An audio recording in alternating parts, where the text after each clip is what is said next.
This podcast features two women with ADHD, and we talk about our life choices, maybe shed some light on life with ADHD, perhaps inspire. Probably not, though. Okay. What would you say you do here? Hi, Natalie. Hello. If I'm saying it's too loud, It's too loud. You want to see my view? I do. I'm in Silverton. I'm actually doing a really bad job of showing it to you, but yeah, it's pretty cool. I'm basically one with the view. Did you see how close I got? I was like, I'm trying to show you a giant mountain and I was doing a horribly bad job. oh my God. I think the funnier thing that just happened was I was like, Deeley, where are your earbuds? And you were like, they're dead. And then I was like, oh, I threw one of mine into the snow and the snow is white. So that's gone. That was the earbuds choice. When you're that camouflaged, you're dead. Yeah, why are they making them white? Why are they making them at a shape that does not fit into anyone's ears that I know?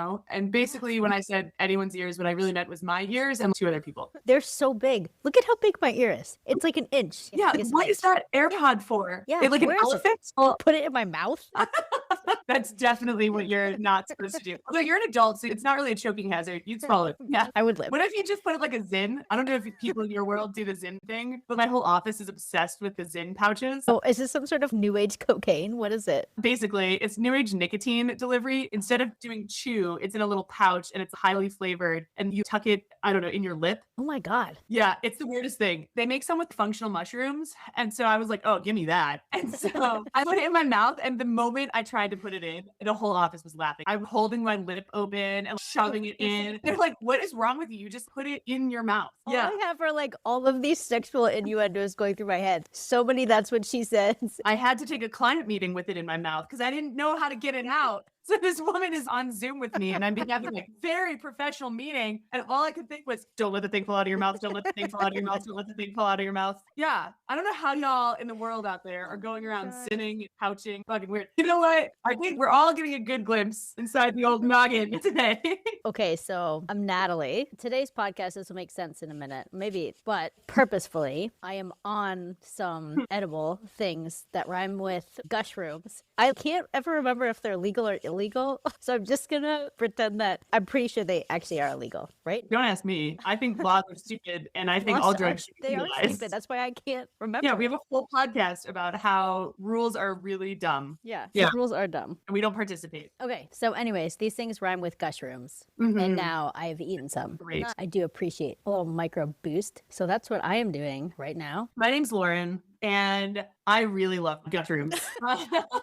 You almost blew our cover. Were you some I kind of narc? almost did. Yeah. Wow. I really love Gushrooms. And what's really sad is that I am in this tiny little town and I currently have 0 Gushrooms. So instead, I'm drinking adult grape juice. And we're just going to see how these two things mix together. In my experience, but well. You can say that one though, because that one's legal. I can say wine. I'm drinking wine. Yeah, I can say it. It's legal. Although, arguably, this is far more dangerous. Actually, it is. Far more Personally. dangerous. This It is the is. problem. Go on, Thank tell you. us. I think the problem is that we have legalized the wrong poisons. This poison is legal and addictive and causes a lot of problems and pain for people. Yet here we are, we're drinking it because it's a Friday and I just had a real big day. To also come off your nicotine addiction. You have to come off your upper with a little downer. Help yourself out. Okay, to be fair, I don't use the Zins because I can't handle Except them. when they accidentally get stuck in your mouth. Yeah. Everyone was like, how long did you leave that in there for? And I was like, my whole fucking meeting. What am I going to do? Go fishing around inside my mouth? Scoop it out?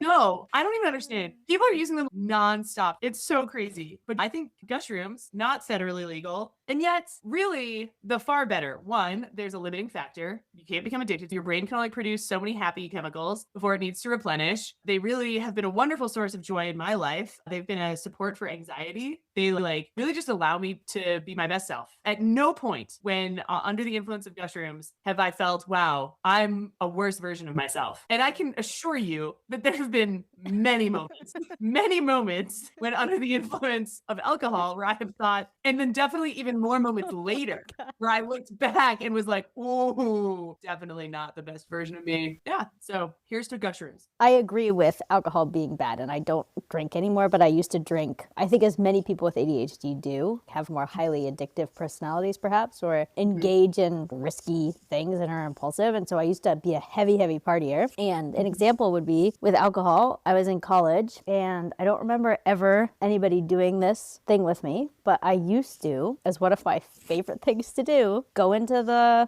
center hall area, which was under the library. And again, I remember only being by myself. So I don't know what I was doing. I don't know if I'd be at a party and then I'd be like, hold on, I'll be back in 20 minutes. And I would go walk through this hall and there was paintings along these halls. And I would just choose one, steal it off the wall, like grab this big ass painting, because I remember them being not tiny, just big paintings like you see in a museum that I'm sure were pricey because it's a fucking liberal arts private college. Pick it off the wall and then go around into dorms and just check the door handles for dorm rooms that were unlocked. Go in and put the picture in the person's bed, like some random person who I didn't know, and leave it. And I did that consistently. And I never got caught. Talk about your worst version of yourself. That was one of the things that I loved to do in college was steal paintings and then just put it in people's rooms. So when they came home from partying, there was a fucking random picture in their room. I'm guessing at some point, some person like the librarian was like, who stole my picture? Or whatever happened. I don't know. Totally unscathed. No consequences. Wow. Yeah, it's a lot. I don't know if that's the worst version of you. Second of all, God, if we had gone to college together, we'd be dead or in jail, or we would run the jail. Before dying. Queen pin the jail. I have so many questions. This is all by myself too. So I think I partied and then I loved it so much I would leave, go take a picture, put it in someone's room, and then I would assume come back to the party or whatever. I don't know. Okay, my other question is, you told a story once about how you would go to parties in your onesie so that you could just easily fall asleep. So were you cat burglaring these paintings in a onesie? Yes, I almost exclusively partied in a onesie. So I'm assuming, I don't quite remember, but I'm assuming since I was drunk for all of these instances that I was also in a onesie. Yes, yeah. yes. You'd think after the fifth painting, they would lock the fucking hall or put out an investigation. Why am I not in trouble? I'm sure they thought it was people, not person. They definitely thought it was dude, which in this case, I guess the patriarchy really working for us. The one fucking time. The one time. Thank you, patriarchy, for not getting me in trouble for the one thing. This one thing. You went to a small college, Natalie. How did you never encounter any of the people who were like, I came over to this party and there was the painting in my bag?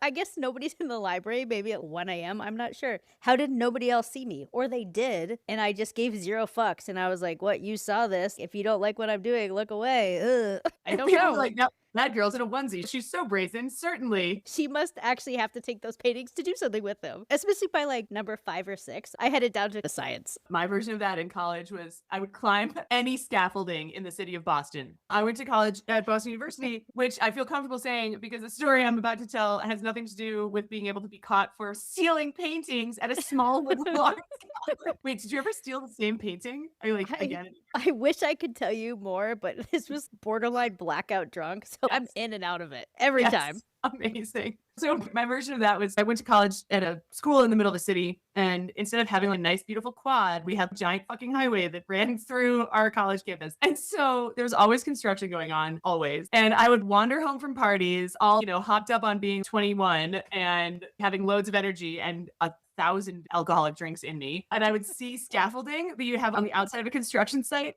And it did not matter who I was with. I would just immediately start climbing it. Where would you go? To the top.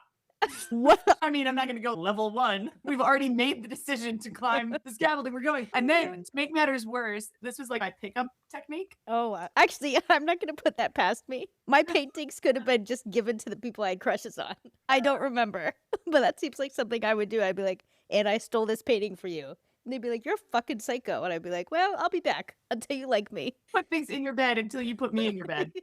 There we go. Yeah. Well, because I lived in Boston, privacy was at a premium. And I figured out pretty quickly, where there's not a lot of people on the top of the scaffolding. And so this was my great pickup plan. I would flirt with someone out at a party and then I would be like, all right, let's go. And this person would often be like, oh my God, this is great. I'm going to go get lucky. And we'd be walking. They'd be like, where's your place? And in my drunk mind, I would be like, they don't know, but I'm going to say it's right here. And then I would see some scaffolding down the street and I'd be like, oh, it's just a little further. And then I would be, we're here. And they'd be like, what? And then I would just start climbing. And it was a test. If they can't hang, they're so out. Not worth filet. Totally not worth it. So like, okay, why you little bitch? Half of the people were like, this is dope. And then we had a really fun time on top of the scaffolding. The other half of the people were like, I will do this because I want to get laid. But can we go now? And the more they did not want to be there, the more I would be like, oh, isn't it beautiful up here? Let's just stay. This is it. Yeah. It's amazing we're like the same person because I've done something very similar. So in college, back to where drinking Natalie was highly prevalent. I was drunk all the time, always in my onesie. Yep. I went through this phase where I decided that instead of going through the door and using my key like a normal human, like you do the key, it's like boop, lets you in. I decided that I would just punch through the screens of the first floor windows and climb in. Perfect. It started because there was a couple guys who I was like, oh, I'm going to hook up with them. So naturally, I just decided to punch through the screen and climb into their bed. Whether I was wanted or not, I don't know. I don't believe that's part of the story, but I would punch through the screen, climb in, and I remember sometimes they were like, how did you get in here? Because sometimes they wouldn't even be in there, that I'd just be in their bed when they came home. Which again is fucking psychotic. So, I mean, weird. but it worked, which is even weirder. Like, who the fuck are these They were psychos? like, wow, I really didn't have to work hard for this one at all. They're like, how did you get here? I'm like, oh, I just punched through your screen. They're like, okay, you want to hook up? I'm like, clearly, I'm in your bed. Clearly, I'm already here. So you just get in their bed, clothes, no clothes. I'm sure I had my onesie on because I like to be comfortable. I don't even know if I hooked up with them. It was more just the thrill of being able to punch through something, climb in like MacGyver. Oh, yeah. And then, of course, once I did it once, I was like, well, this is just how I should enter buildings every time I'm drunk. I had friends who I would do this to, and they were like, can you stop punching through our screen? And I'm like, why? You being a pussy? They're like, no, it's annoying and it's cold and we're getting in trouble.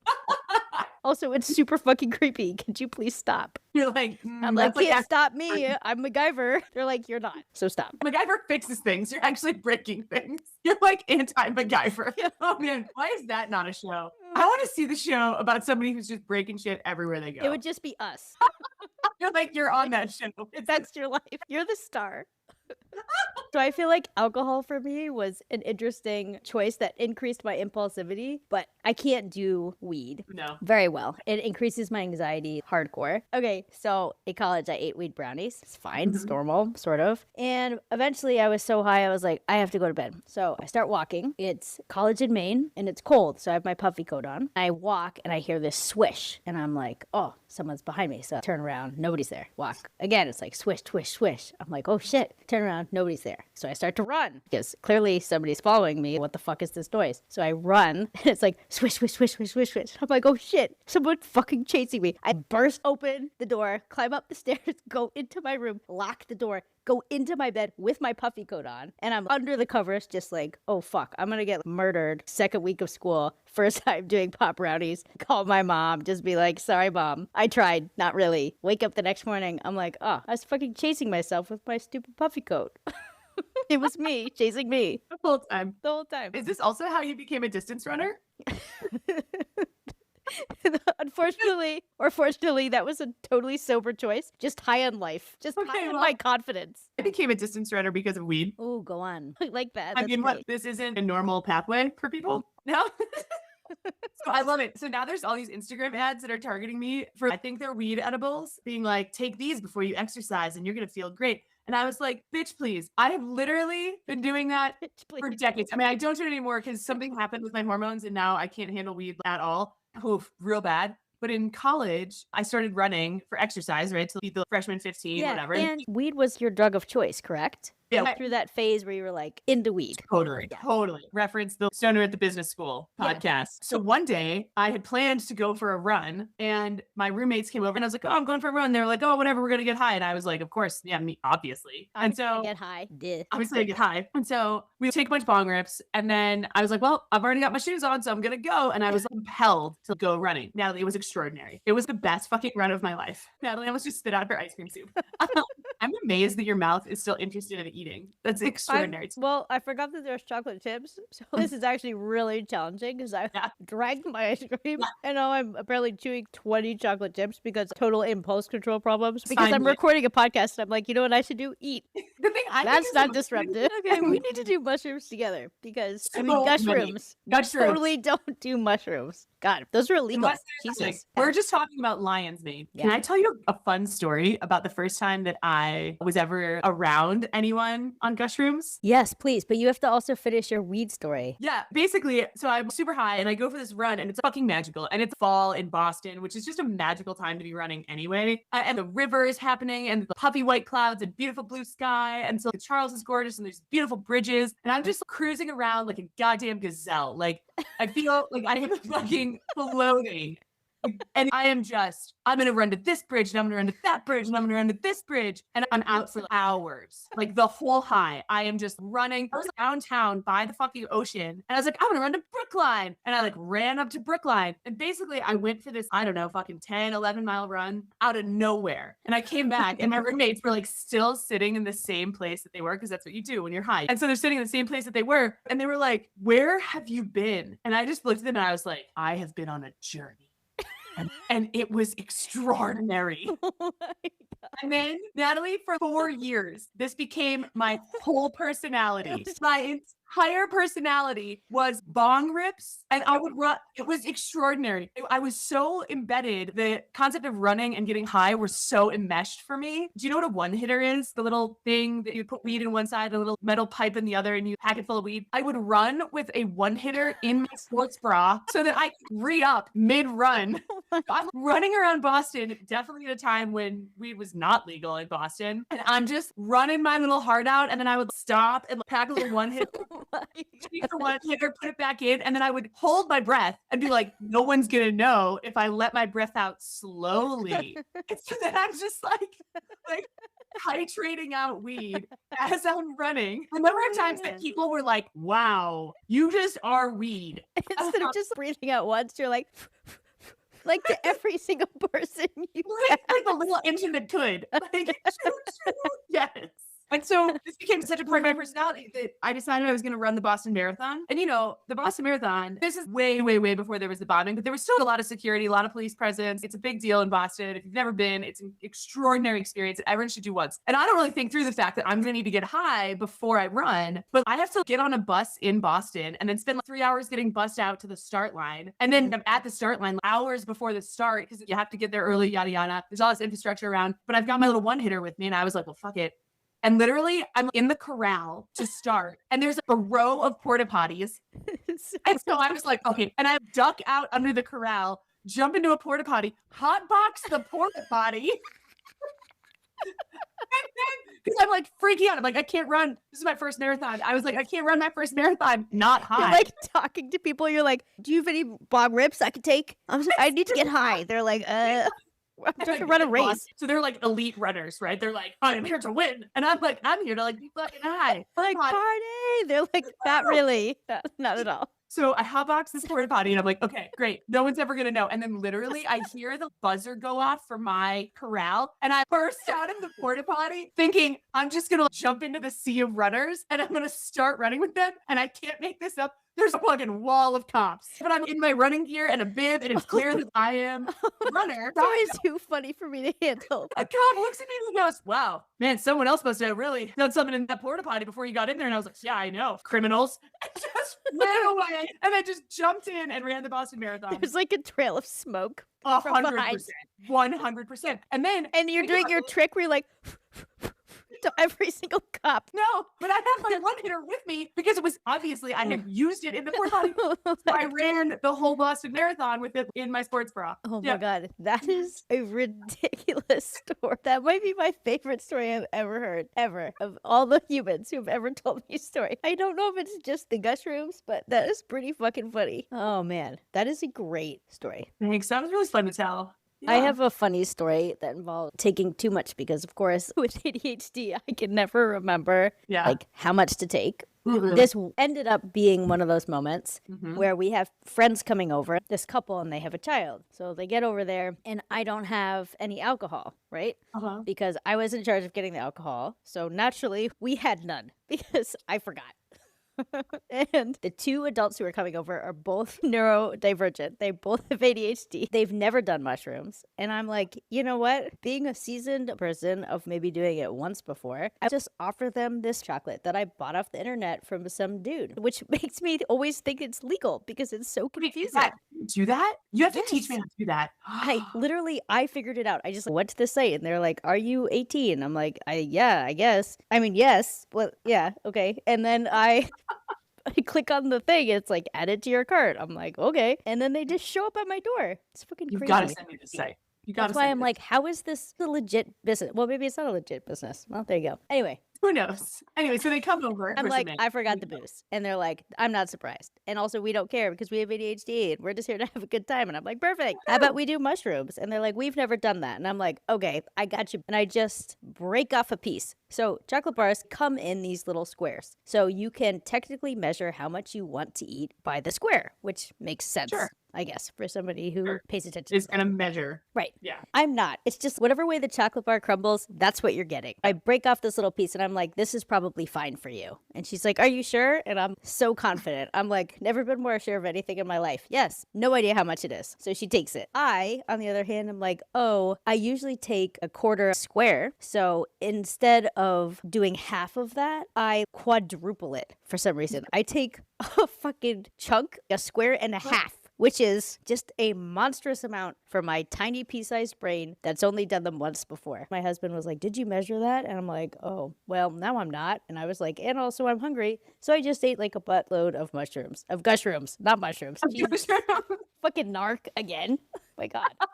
Narking myself out. Be cool, Natalie. Be cool. Said no one ever. Okay. So then they're over to have dinner with us. We haven't had dinner. And I forget that I've eaten this monstrous amount of chocolate. So then I'm like, kids, let's do this clay project. I'm so good at clay because I can't picture anything in my head. So I'm like, clearly the person who should lead this is me. Yes. So I was sitting down and these kids are making these ridiculous animals out of clay that are just, they're bad and they have weird colors and they just fucking suck. And all of a sudden, I think it's the funniest thing that's ever happened in my entire life. And I'm hysterically laughing. And I was like, why is this so funny? Because mushrooms are the best. Because mushrooms, Gushrooms. We're the worst. Because we totally can't remember to say Gushrooms, which seems like a very easy fix. But we can't do it.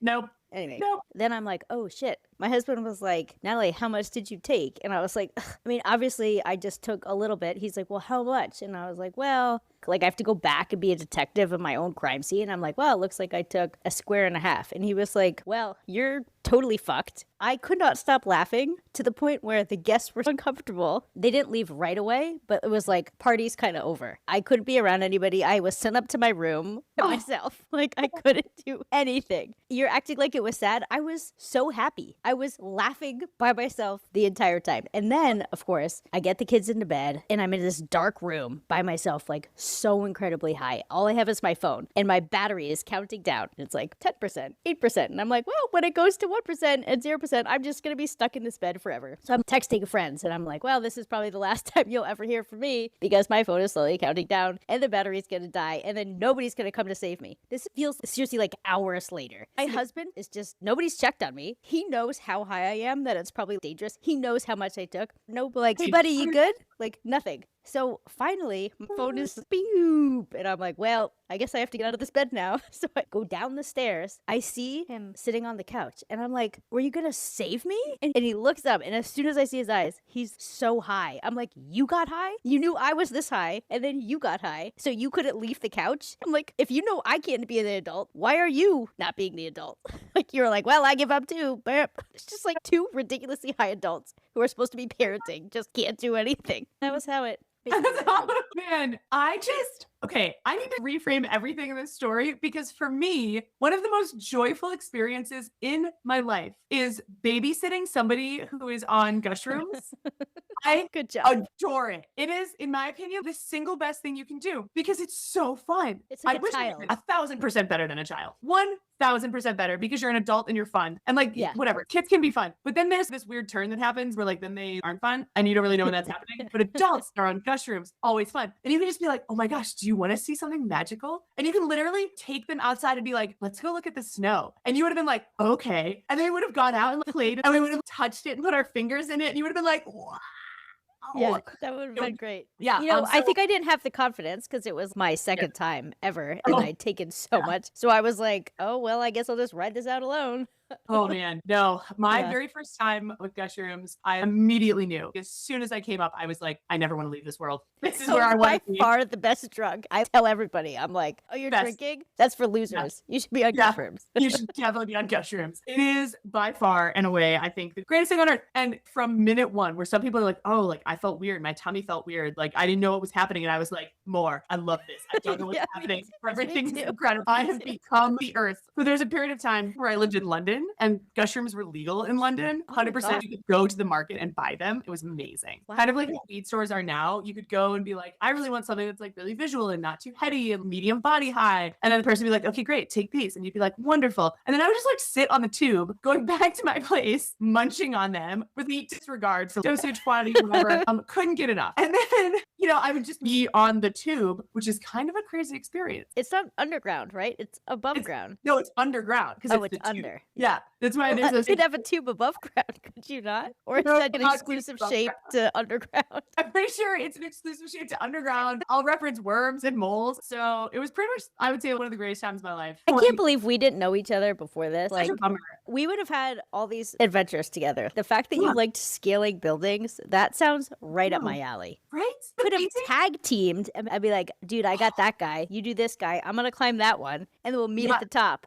And we could like exchange. Yes. Because it's like fucking funny. It's funny. I think also funny because you're really short and I'm really tall. And so I feel like their eyes would be closed and then we would swap. And then they'd be like, what? Yeah, this feels different. I can't even find your mouth. I'm like, yeah, because it's a fucking foot shorter. I drank so much for so many years. And there's different phases. I had my art thief phase. I also had this phase where I got really aggressive and I would just pick fights with guys and then slap them as hard as I could all the time. To the point where I would go into a bar and I would just find the biggest guy, slap him, and then just stand there. So I'm 5 feet tall, very unassuming, sort of giggly. I'd walk up and slap the shit out of somebody. And then just stand there. On their face? On their face. Only men. Only men. And eventually, my guy friends had a slap prevention. They were like, Natalie, if you keep slapping dudes, we have to stand up and then fight these huge guys. And we don't fight. We don't know what we're doing. We have to clean up your mess. It's so bad. And we can't be your friend if you keep slapping these guys. And also I got in the habit of kind of slapping them too. So they were like, we can't be your friend. You have to stop slapping. So I did. That was the end of my slapping phase. But it took a while. It was a lot of slaps.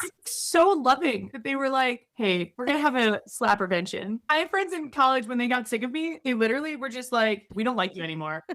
And then they left. That was it. They sound terrible. Truly, I had to confront them and be like, why don't we hang out anymore? And literally they were like, you're a lot. And I was like, oh my God. I thought that's why you liked me. And they were like, it's not. I was like, oh, wait, okay. Are these your friends? They sound like bullies. Like first semester freshman year friends. So not actually your friends, just like terrible humans who are like, just bad you're humans too that I much. got drunk with. Yeah. Do you know how time works? Dude, there's no way I know how time works. Loaded question. I want to be on Gushrooms with you right now in the same place so bad. We would have the most fun. We would have the most fun. Even if I don't drink anymore, not because I have anything against it, but because I did so much damage to my body and I made clearly so many bad decisions. That now also, in addition to that, I think my body is punishing me by being like, oh, you looked at a glass of wine? Now you can't sleep for 6 hours. I'm like, wow, thank you for that. Yeah. It's not great. I really was sad that this was the only type of mind-altering substance. Yes. God, I would love that. I want to see you on Gushrooms. It's the best. I have the most self-love I've ever experienced when I am on Gushrooms. I was on Gushrooms once and I went into a little store in Maine that had glassware. I bought my mom one glass cup. Don't know why. Just loved it. And then I spent the next 30-something minutes trying to save a bee with my bare hands that was stuck in the window. And I did it. Would I ever touch a bee again? Ever? No. That seems highly dangerous. I got this bee with my hands. My friends who were also on Gushrooms just sat outside and waited for me. It was me and the owner of the store. And I was like, I'm sorry, but I have to save this bee. And she just let me do it. It's a good experience for her. I'm sure I was like also talking to the bee, like, come on, little bee. I'm sure I wasn't silent. Oh, yeah, 100%. One time in college, I transitioned from the weed phase to a lot of Gushroom phase when I came back from London. This is so ADHD because it's like you have drinking versus Natalie, slapping versus Natalie, artist stealing Natalie. And it's like the same thing for you. And then it's just like they just die later. Yeah. Although I've always wanted to resurrect Mushroom Deeley because she's great. And it's a real bummer. Microdosing is great. Macrodosing is even better. I'm always like, I microdose, but I actually can't because I can't follow directions or remember how much I'm supposed to take. So if a little is good, then a lot is better. Okay, so last story. So on the theme of a little is good, as long as better. So I love Gushrooms, but I love all types of hallucinogens. Basically, anything that's going to help me see how the world really is. Yes. And by really, I mean sparkly, melting, breathing, all of it. I would say a small amount of experience with acid. And my friends who lived down in Durango at one point gifted me and my then partner with a little Altoid tin, and they were like, this is simply the greatest acid that has ever been made. And I was like, wow, what a gift. And they were like, you will love this. It is life-changing. You will love it. It is the best experience. We know how much you enjoy all kinds of other things. You're going to love this. And they know me very well. So I trusted them. And they were like, but here's the thing. One of the Altoids in this tin has a double dose, and we don't know which one it is. But we know that it's one of the ones in this tin because we all took ours and had the same experience. This is like one of those escape room boxes where they're like, okay, you're in it until you get out. You're like, well, yes. One of the ones in here is a big boy. Watch out. And I was like, what are we talking, big boy? Like 8 hours? And they were like, no, 24. And I was like, let's go.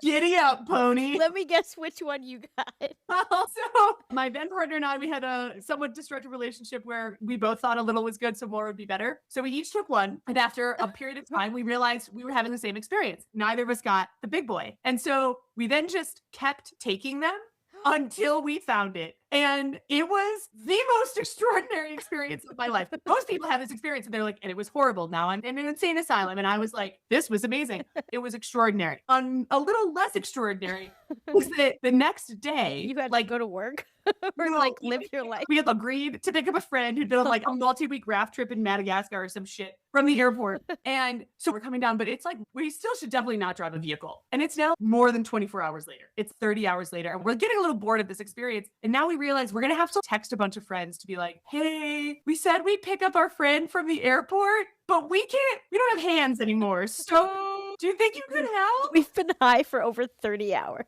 Yeah.